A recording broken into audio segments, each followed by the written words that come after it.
नमस्ते, आपका स्वागत है इंस्पिरिन एमडीपी हिंदी में।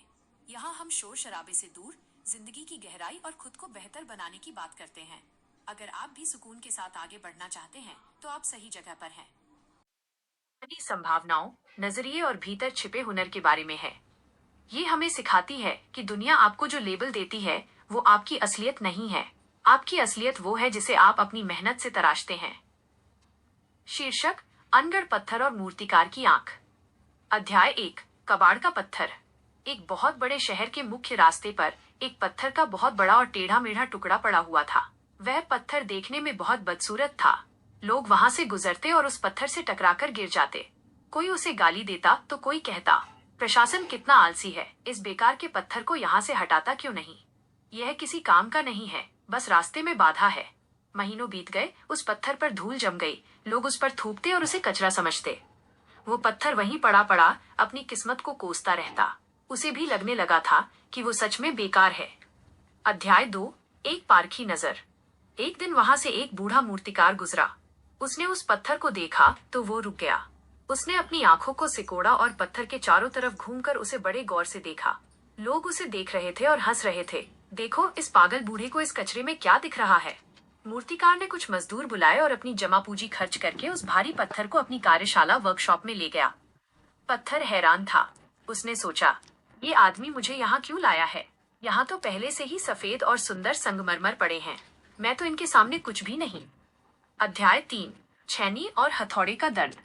कार्यशाला में पहुंचते ही मूर्तिकार ने अपनी छैनी और हथौड़ा उठाया। उसने पत्थर पर वार करना शुरू किया। पत्थर को बहुत दर्द हुआ। जब मूर्तिकार उसके बाहरी हिस्सों को काटता तो पत्थर को लगता कि उसका अस्तित्व खत्म किया जा रहा है। पत्थर चिल्लाना चाहता था, मुझे छोड़ दो, मैं जैसा था वैसा ही ठीक था। ये दर्द मुझसे बर्दाश्त नहीं होता। लेकिन मूर्तिकार चुपचाप अपना काम करता रहा। वह पत्थर के उन हिस्सों को हटा रहा था जो बेकार थे। वो उस धूल और उन टेढ़े मेढ़े कोनों को तराश रहा था जिन्हें दुनिया ने बदसूरती का नाम दिया था। अध्याय 4: देवत्व का प्रकटीकरण। हफ्तों की मेहनत के बाद मूर्तिकार ने काम रोक दिया। उसने पत्थर पर थोड़ा पानी छिड़का और उसे मखमल के कपड़े से साफ किया। जो पत्थर कभी सड़क पर बेकार पड़ा था वो अब एक अद्भुत और भव्य प्रतिमा बन चुका था। उसकी बनावट इतनी सुंदर थी कि जो भी उसे देखता उसका सिर श्रद्धा से झुक जाता। उस पत्थर के भीतर एक ईश्वर छिपा था जिसे बाहर आने के लिए बस एक मूर्तिकार के प्रहारों की जरूरत थी। अध्याय 5: मंदिर का सम्मान। उस प्रतिमा को शहर के सबसे बड़े मंदिर में स्थापित किया गया। वही लोग जो कभी उस पत्थर को ठोकर मारते थे आज उसके सामने हाथ जोड़कर खड़े थे। वे उसे फूल चढ़ा रहे थे और उससे अपनी मन्नतें मांग रहे थे। पत्थर ने मन ही मन सोचा, मैं तो वही हूँ, बस अब मुझमें से वो हिस्सा निकल गया है जो मैं नहीं था। मूर्तिकार ने मुझे बदला नहीं, उसने बस मुझे मुझसे ही मिलवा दिया। इस कहानी का गहरा विस्तार। The voice hover context. यह कहानी हमारे सेल्फ ग्रोथ और मेंटरशिप का सबसे बड़ा उदाहरण है। 1. लेबल की राजनीति। दुनिया आपको आपकी वर्तमान स्थिति, करंट स्टेट से आंकती है। अगर आप आज संघर्ष कर रहे हैं तो लोग आपको बेकार कहेंगे। लेकिन ये याद रखें कि हीरा भी शुरुआत में कोयले का एक काला टुकड़ा ही दिखता है। 2. दर्द का मोल। The value of pain. मूर्तिकार की छैनी के प्रहार हमारे जीवन की चुनौतियां और अनुशासन हैं। बिना उस दर्द के पत्थर कभी मूर्ति नहीं बन पाता। अगर आप जीवन में दबाव और कठिनाई महसूस कर रहे हैं तो समझ लीजिए कि कुदरत आपको तराश रही है। 3. भीतरी क्षमता। मूर्ति पत्थर के अंदर ही थी, मूर्तिकार ने उसे बाहर से नहीं डाला। वैसे ही सफलता और महानता आपके अंदर ही है। बस जरूरत है उन बेकार की आदतों, नकारात्मक विचारों और डर को हटाने की जो आपकी प्रतिभा को ढके हुए हैं। 4. सही संगत।